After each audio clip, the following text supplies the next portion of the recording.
Yun mga kasubis, balik po tayo. Ito na po yung PHA ring north. Kailangan po itong ring dito po sa ilalim. Isusot nyo po dito. Ito rin po yung isa. Magkasunod po yung ginawa nating para alam natin magkapatid. Yun mga kasubis, bali magsusuksok tayo. Yung iba nasuksokan na natin, hindi na natin nasama sa video. Sobrang busy. Ito po yung north, hahabol natin. PHA po yan. Young bird po natin sa PHA yan.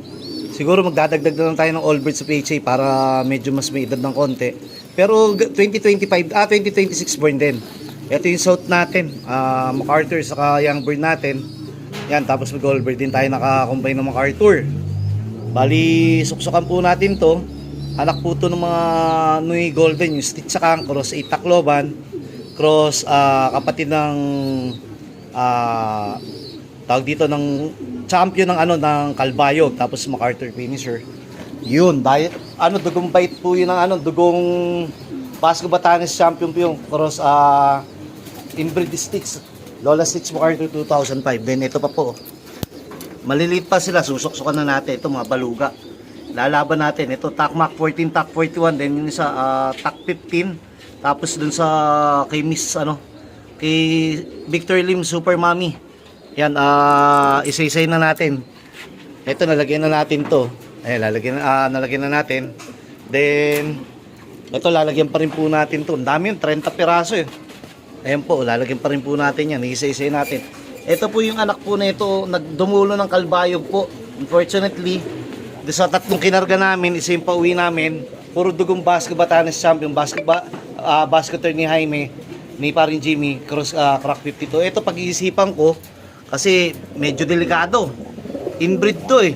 Tapos susuksukan natin ang PHA, pero pwede naman siguro.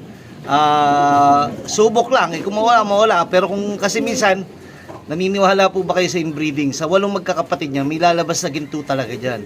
Pero merong ibang lalabas na may deformities. Dockling, katulad po ng mga inbreed Victor Lim kawayan po natin. Dockling po nilalabas yan. Yung iba namang tabingi yung pakpak. Okay, basta may mga lumalabas na deformities yung mga inbreed. Pero pag natsambahan mo yung inbreed na nagsumot yung good genes para sa panlaban, nako, ginto. Yun po yung sinasabi na nakakuha po yung good genes, kaya malaking bagay po yung ito, nasuksukan na po natin ng PHA ito. Malaking bagay din po yung may history yung ibon nyo.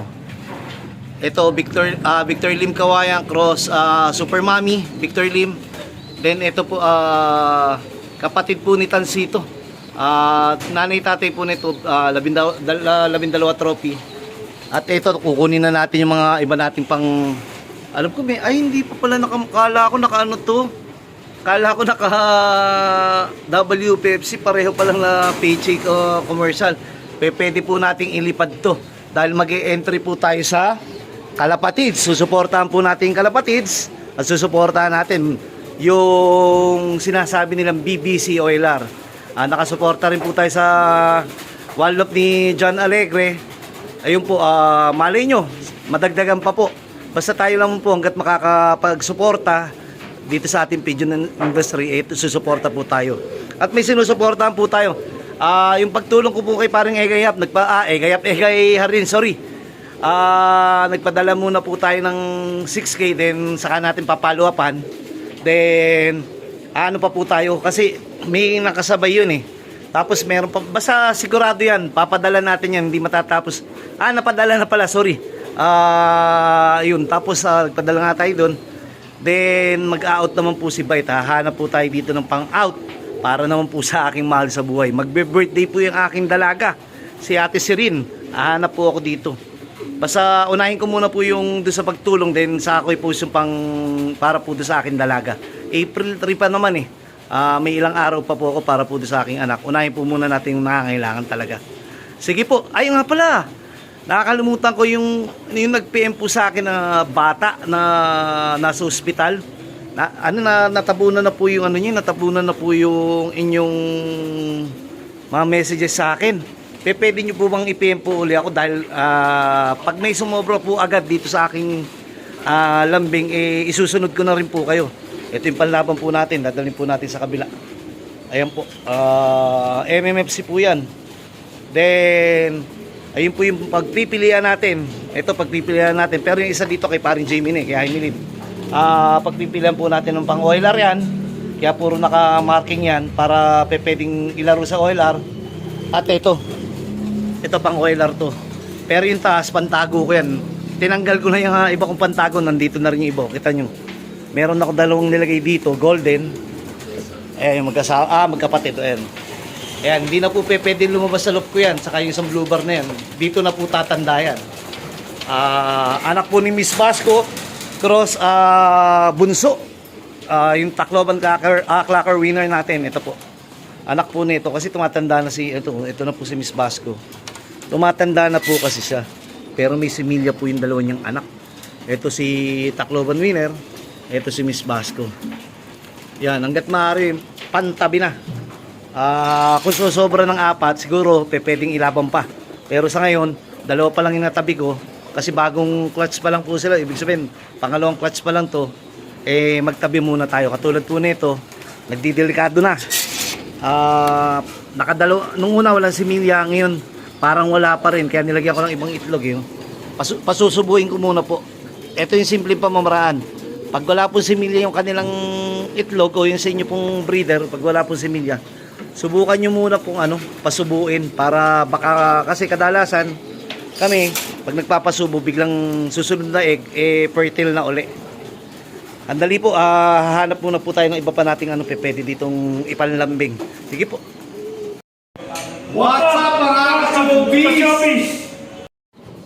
Yun mga kasubis, balik po tayo. Ito na po yung PHA ring North. Kailangan po itong ring dito po sa ilalim. Isusot nyo po dito. Ito rin po yung isa. Magkasunod po yung ginawa nating para alam natin magkapatid. Yan po, susot nyo po to. Kailangan po to yung inner ring. Then, kailangan nyo po ng BB oil. Ito marami naman nakakalam dito pero siyempre doon sa mga baguhan, kailangan din natin. Ito kasi pwedeng ganito kaliit, pwede na po nating lagyan. Kasi nga may panlock naman hindi na mahuhugot.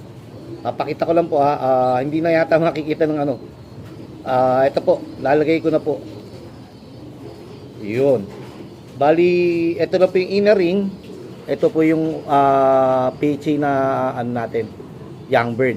Tapos, ayun na po yung pinaka niya po, isang susundutin lang po natin ng ng ball pen. Ayun na po siya. Meron na po siyang ring. Ayan po. Then ito po mas malaki. Titignan natin kung kakasya kasi minsan may malaking paa. Isang araw lang pagitan nila. Tapos tawag dito, medyo malaki na yung paa pero kaya pa to siguro. Lalagyan lang natin ng oil para siguradong dudulas. Pag hindi, masusugat. Pwede pa ma-DQ. Alam ko pagka may sugat, pero hindi, may inner ring na pag may sugat, medyo parang mahigpit ang PHA. Yun. Oops, parang medyo malaki na. Pero lang to mga 4 days, 5 days lang to Alanganin na puso.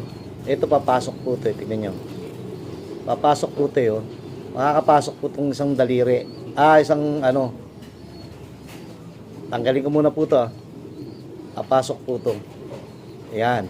Ito ngayon ang problema po. Titignan po natin. Pag hindi, tatalian po natin to para medyo bumaba po yung dugo niya. Kaya po nakatinga lang ganyan para po yung dugo kuha tayong basahan. Ito po.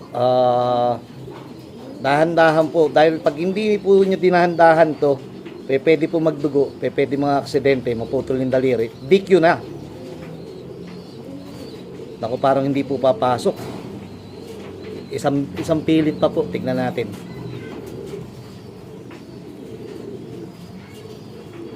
Ito po yung pinakamahirap na pagka nalipasan po na yung isa maliit pa. Ito tama lang. Nakita nyo, hindi po natin may pasok. Gagawin po natin, mission fail po tayo. At tanggalin po natin, hindi po kaya. Gagawin natin dito, hugot dito. Hindi naman natin tapos tinanggal ko po. Ang lalagay po natin dito pang all bird.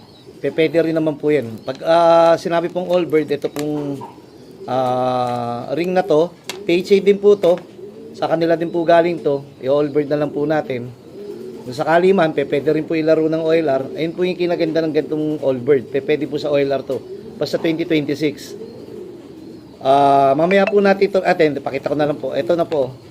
Ayan po, naipasok natin. Anuin ko lang. Ito po, nailagay na. Hindi ko na po pinilit yung young bird natin na ng PHA. Okay na po itong ganito. Mamaya tuloy po natin, hanap pa po tayo ng iba. Sige po.